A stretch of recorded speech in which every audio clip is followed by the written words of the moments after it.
नमस्कार, मैं हूं माधवी और आप देख रहे हैं स्वामी न्यूज। और अब समाचार विस्तार से। भारतीय मजदूर संघ केंद्र के आह्वान पर पूरे देश भर के जिला मुख्यालयों पर भारतीय मजदूर संघ के द्वारा यह ईपीएफ 95 पेंशन की जो न्यूनतम राशि 1000 रुपये है, इसे बढ़ाकर 5000 रुपये किए जाने की मांग की जा रही है। आज हम माननीय जिलाधीश महोदय को एक ज्ञापन प्रेषित कर रहे हैं माननीय प्रधानमंत्री के नाम, और हम माननीय प्रधानमंत्री नरेंद्र मोदी जी से मांग करते हैं कि श्रमिकों के कल्याण करने के लिए जो न्यूनतम 1000 रुपये की पेंशन राशि है उसे बढ़ाकर 5000 शीघ्र से शीघ्र करे, अन्यथा भारतीय मजदूर संघ एक उग्र आंदोलन करेगा इस मांग को पूरा कराने के लिए। और इसके कारण लाखों श्रमिक जो हमारे भाई हैं जो दूर दराज के एरिया में हैं, अभी हमने उनको आमंत्रित नहीं किया है, और हर जिला मुख्यालयों पर हजारों की संख्या में प्रदर्शन होगा, और देशव्यापी जब प्रदर्शन होगा तो उसमें करोड़ों लोग वहां एकत्रित होंगे। तो हमारी ऐसी भावना है माननीय प्रधानमंत्री जी से कि इस ज्ञापन के माध्यम से शीघ्र से शीघ्र कैबिनेट मीटिंग करके ईपीएफ 95 की पेंशन 1000 से 5000 की जाए। विनीत कुमार जैन, संभाग संगठन मंत्री, भारतीय मजदूर संघ, अजमेर संभाग। जैसा कि सबको विदित है,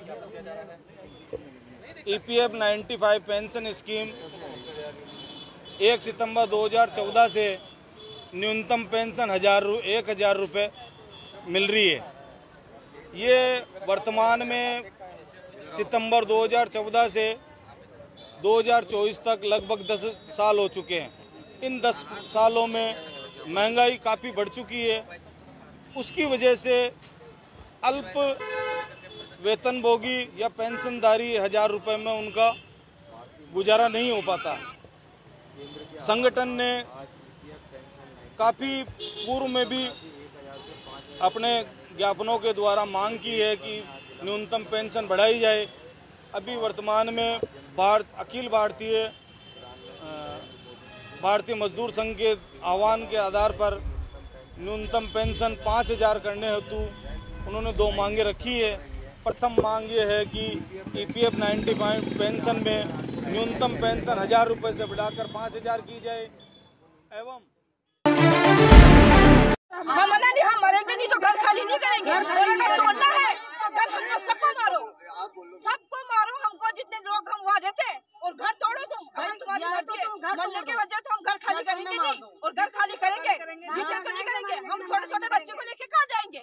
हाँ, और जब ये अत्याचार थी तो हमारे को लाइट बिल क्यों दिया, क्यों हमारे को पानी बिल दिया, क्यों हमारे रोड बनाई, क्यों हमारे को ये करा? जब हम यहाँ वो नहीं है तो हाँ, जब हमारे को सब दे दिया, सब कर दिया, जब हमारे को अब हमारे को जाके और नोटिस दे दिया कि तुम खाली करो, कहाँ जाएंगे हम खाली करके? हाँ, पार्षद को बोला, पार्षद आ रहा हमारे साथ, तो हमारी सुनाई नहीं कर रहे। हाँ, नोटिस दे दिया कि 1900 हमारे को जवाब दो। सर हम गरीब है तो हमारी सुनाई होगी। हाँ, 200 साल से हम वहाँ देते हैं। क्या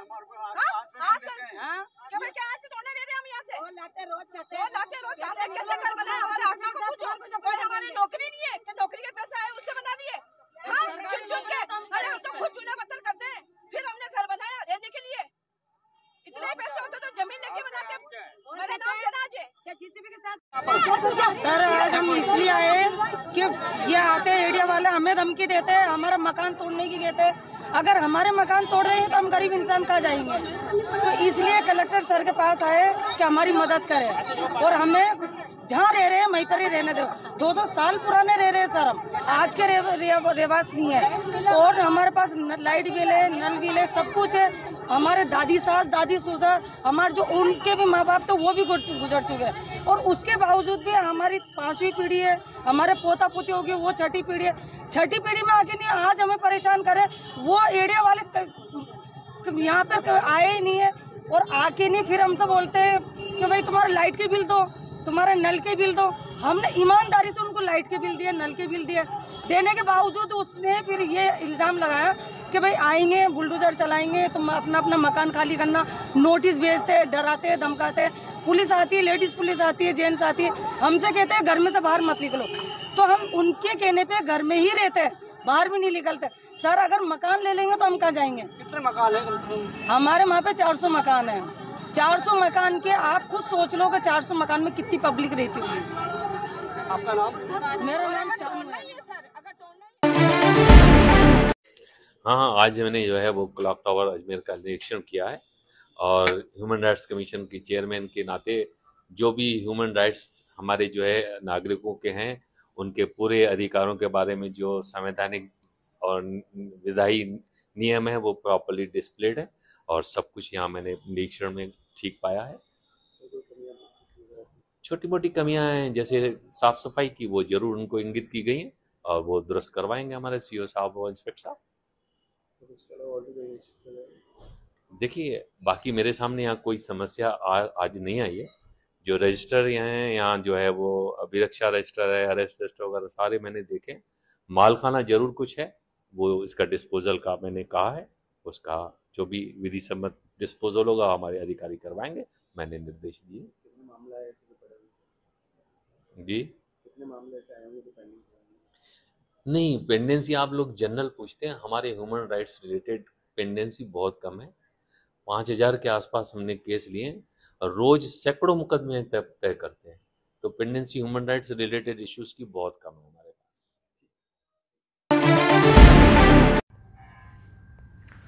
उत्तर पश्चिम रेलवे के अजमेर मंडल के तत्वावधान में स्वच्छता ही सेवा अभियान के अंतर्गत आज जीएलओ स्पोर्ट्स ग्राउंड स्टेडियम से आनासागर झील तक एक साइकिल रैली का आयोजन किया गया।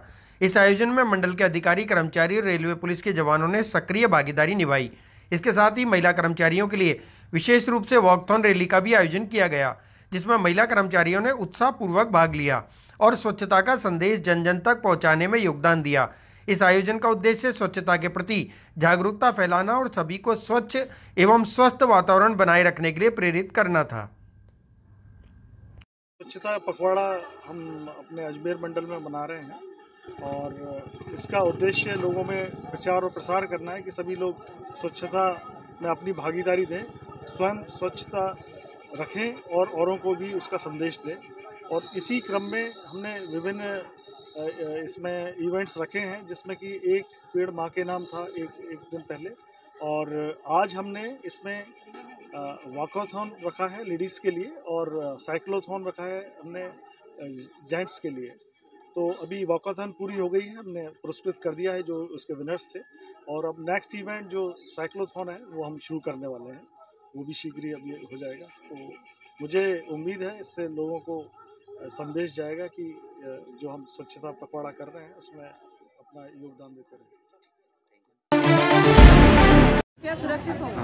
क्या हो रहा है? यही परेशानी हो रही है। बच्चा स्कूल जाती है तो परेशानी, जल चढ़ाने जाती है तो परेशानी, बहू बैठते सब कोई स्कूल वगैरह कहीं भी जाती है, टीचर वगैरह कहीं भी जाती है, सबको परेशानी हो रही है। यही पीने खाने के चक्कर में बुरी तरह से पड़े रहते हैं लोग, अनशन देखते रहते हैं, करते रहते हैं। तो सुरक्षित तो चाहिए ना। हमारी बच्ची है। पुलिस को कभी शिकायत करी? पुलिस को करी थी शिकायत, पहले भी करी थी शिकायत। फिर क्या हुआ? पुलिस कुछ नहीं हुआ। फिर वापस खोल दिया, 5 दिन की बोला तो आज वापस खुल गया ठेका। ये विशिंद्रा विहार कॉलोनी में ठेके के पास। ठीक, आपका नाम बताओ। आपका नाम बताओ। मेरा नाम माया। हम वार्ड 54 कल्याणीपुरा दाखलों का बेरा के अंदर एक कुछ समय पहले ही अभी वर्तमान में कुछ समय पहले एक दारू का ठेका है जो खुला है, उसको लेके संपूर्ण गांव में एक विरोध प्रदर्शन है। पिछले 2-3 दिनों से ठेके के बाहर भी विरोध प्रदर्शन हो रहा है, मारा कुटी हो रही है, लोग बाग एक दूसरे को मार रहे कर रहे हैं। उसको लेके हमने कल शाम को एक बैठक करी थी कि अपन माननीय कलेक्टर महोदय को ज्ञापन देने चलेंगे और इस ठेके को अन्य स्थान पर स्थानांतरित करवाने के लिए निवेदन करेंगे। आज संपूर्ण वार्ड कल्याणीपुरा के जो रावतों की पोल दाखलों के बेरा के लोग हैं वो सब यहाँ पे माननीय कलेक्टर महोदय के पास विरोध प्रदर्शन करने आए थे। हमने अभी माननीय कलेक्टर महोदय के पास में जाके एडीएम सिटी को भी हमने ज्ञापन दिया है और उन्होंने हमें आश्वस्त किया है कि आगामी 2 दिवस के अंदर आपकी समस्या का समाधान कर दिया जाएगा, क्योंकि अंदर जन सुनवाई भी चल रही है। उनके त्वरित प्रभाव से उनको सुनवाई करनी भी है जनता की, तो जनता की समस्या को देखते हुए उन्होंने हमें आश्वासन दिया है कि आगामी 2 दिवस के अंदर ये जो ठेका अभी वर्तमान में चालू हुआ है इसको कहीं ना कहीं शिफ्ट करके जनता को राहत प्रदान करने का काम करेंगे। और इसी आश्वासन के साथ में हम लोग यहाँ से वापस जा रहे हैं। अगर 2 दिन बाद में अगर ऐसा नहीं होता है, ठेका वहीं पे चालू रहता है या उसको अन्य स्थान पर स्थानांतरित नहीं करते हैं, तो हम पुनः माननीय कलेक्टर महोदय के पास में समक्ष आके वापस धरना प्रदर्शन देंगे, हमारा प्रदर्शन और उग्र करेंगे। क्षेत्र के अंदर ठेका होने से किस तरह का माहौल है? क्षेत्र के अंदर ठेका होने से माहौल ऐसा है, मैं आपको बताना चाहूँगा कि ये बच्चे एक तो युवा वर्ग है जो नशे की लत में अधीन हो रहा है, दूसरा वहाँ की महिलाएं जो रहने वाली जो महिलाएं हैं वो घरों से निकलना उनका दुश्वार हो गया है। क्योंकि आपको पता है अजमेर शहर में आपसे कोई छुपावा नहीं है, मीडिया हरदम दिखाता रहता है, कोई भी ठेका हो, चाहे सुबह हो चाहे शाम हो चाहे रात हो, खुला रहता है, खुलेआम दारू बिकती है। वहाँ पे भी स्थिति यही रहती है, रात को दारू बिकती है, लोग बाग वहाँ पे निकलना दुश्वार हो जाता है। आज ये संपूर्ण महिलाएं जो आपके साथ में खड़ी है, इनके साथ में कई असामाजिक तत्वों ने कई चीज़ें करी है जो मैं आपको बता नहीं सकता, उसको लेके ये उग्र प्रदर्शन हुआ है। और हम माननीय कलेक्टर महोदय को आपके चैनल के माध्यम से निवेदन करना चाहेंगे कि अगर ये 2 दिवस में हो जाता है तो ठीक है शिफ्ट, वरना हमारा प्रदर्शन इससे ज़्यादा होगा। आपका परिचय? Sunil Dhanka, ward 54 party. मेरा नाम शुभम कुमार है, मैं बनारस का रहने वाला हूँ। इनको मैं लगभग 20 साल से मेरे परिवार वाले खोज रहे हैं इनको, और ये अजमेर लोहागढ़ राजस्थान में ये मिले हैं। इनके द्वारा मुझे सूचना प्राप्त हुई है भैया द्वारा, और मुझे क्षेत्रीय लोगों ने बताया तो मैं इनको जो है लेने के लिए आया हूँ यहाँ से बनारस से। आज 20 साल पहले कहाँ थे ये और कैसे निकले थे? ये घर से निकले थे, गए थे अपने, हमारे बुआ जी हैं वहाँ पे गए थे। ये उस समय मानसिक स्थिति की थोड़ी ठीक नहीं थी, लेकिन वो गए थे और उन लोगों ने मतलब 1-1.5 महीने बाद इनको जो है ट्रेन में बैठा दिया रखने के बाद, और ये फिर वहीं से ये कहीं उतर गए। उतरने के बाद ये जो है अजमेर आ गए।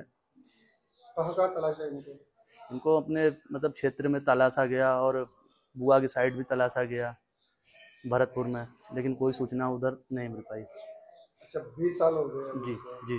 पहले तो छोटे थे, बड़े हो गए। हाँ, बहुत छोटे थे उस समय। बहुत अच्छा लग रहा है। क्या नाम है आपके पापा का? श्री बाबूलाल सेठ। कहाँ रहते थे ये बनारस रहते थे। यहाँ का कैसे मालूम चला आपको? यहाँ का पता हमें आश्रम द्वारा पता चला। आश्रम द्वारा जो है इन लोगों ने न्यूज़ सोशल मीडिया द्वारा फैलाया, तो उधर जो क्षेत्रीय लोग थे उन लोगों के पास वो आया, तो उन लोगों ने हमें सूचना दी, तो हम लोग यहाँ लेने के लिए आए। ले जाओगे? हाँ। आपका नाम? शुभम कुमार। हम तो घूमने आए, ऐसे ही निकाल के चले आए घूमने। कितने समय पहले निकले थे घूमने?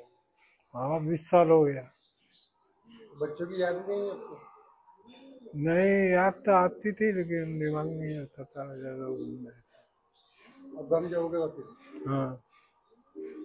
आपका नाम? बाबूलाल।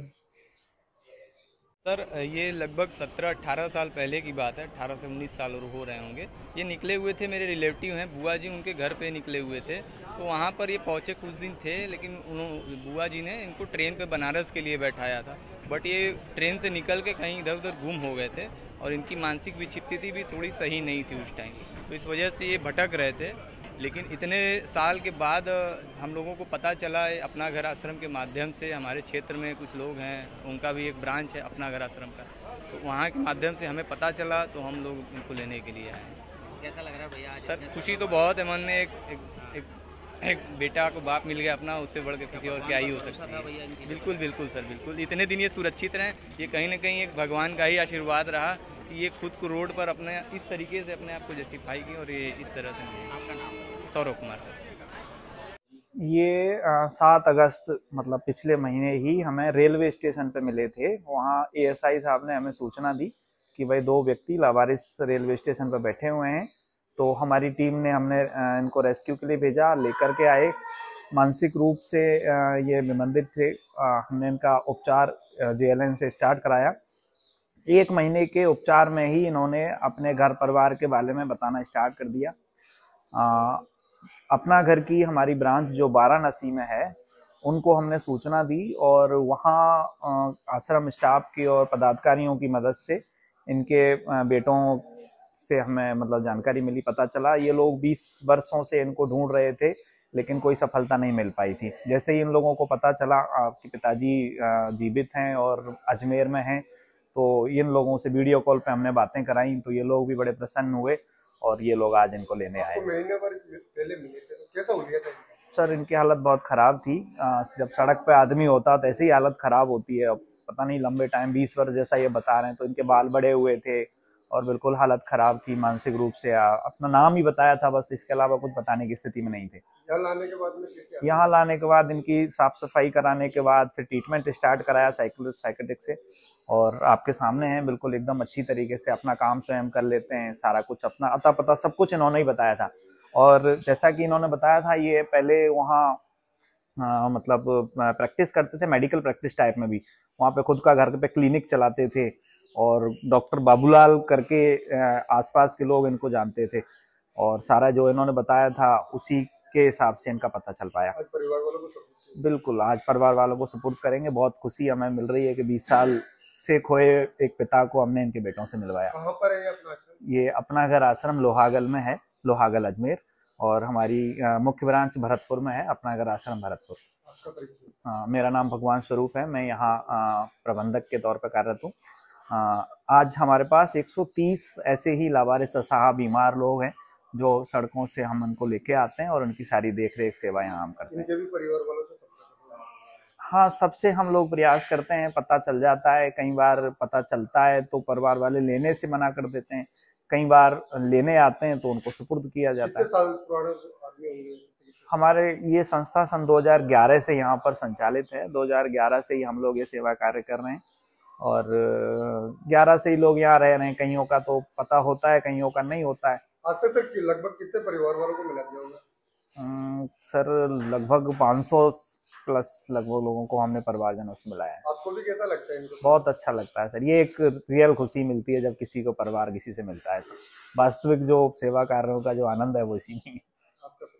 मेरा नाम भगवान स्वरूप शर्मा। और इसी के साथ ये समाचार बुलेटिन ही समाप्त होते हैं। मुझे दीजिए इजाजत, देखते रहें स्वामी।